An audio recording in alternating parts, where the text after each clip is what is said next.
ધનબાઈ મનબાઈની વાર્તા। ધારાનગરીમાં રાજા ભોજનું રાજ તપે। રાજા ઘણો દાની અને પ્રજા વત્સલ, પ્રજાના દુઃખે દુઃખી અને સુખે સુખી થાય એવો।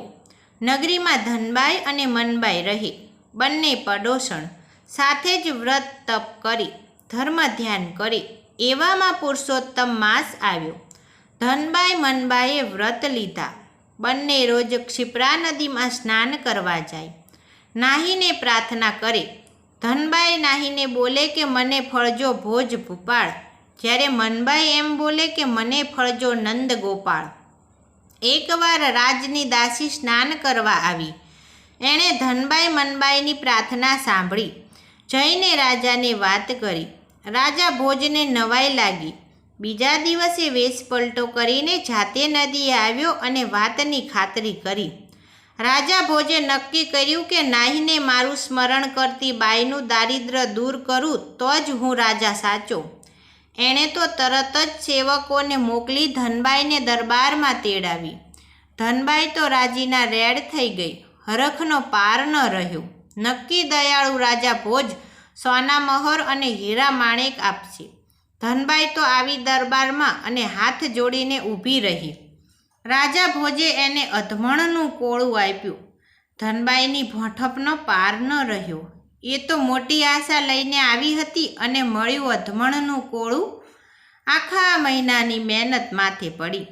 ફળિયામાં બધા જાણશે તો હાંસી કરશે એવા ડરથી ધનબાઈએ કોળું 4 આનામાં કાછિયાને વેચી દીધું અને ઘર ભેગી થઈ ગઈ।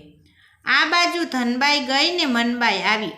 મોટું કોળું જોઈને વિચાર કર્યો કે કોળું જ લઈ જાઉં, ફળિયાના છોકરા ખાશે તો રાજી થશે। એ તો 6 આના આપીને કોળું લઈ ગઈ। છરી લઈને જ્યાં કોળું કાપ્યું ત્યાં તો ખણ ખણ ખણ કરતી 1000 સોના મહોર પડી। મનબાઈ તો રાજી રાજી થઈ ગઈ। નક્કી આ પુરુષોત્તમ પ્રભુની જ કૃપા છે। ધનબાઈએ 5 સોના મહોર વટાવીને સીધું સામાન ખરીદ્યા।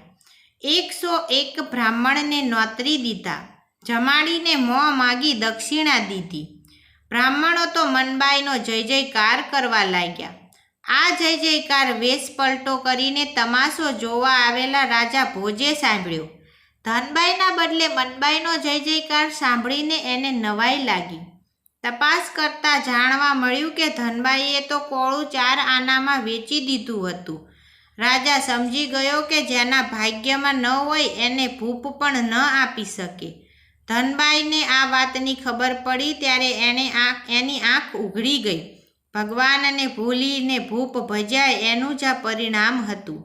એમ કરતાં બીજો પુરુષોત્તમ માસ આવ્યો ત્યારે ધનબાઈએ પૂર્ણ શ્રદ્ધાથી પ્રભુને સેવ્યા। ભગવાનની કૃપા થઈ અને એનું દારિદ્ર ટળ્યું। અમૃત માસ અંતરથી ભજે, ધરે પુરુષોત્તમનું ધ્યાન, અંતરથી આરાધના કરે, અવશ્ય મળે ભગવાન। હે પુરુષોત્તમ પ્રભુ, તમે જેવા મનબાઈને ફળ્યા એવા સૌને ફળજો। જય જય પુરુષોત્તમ ભગવાનને।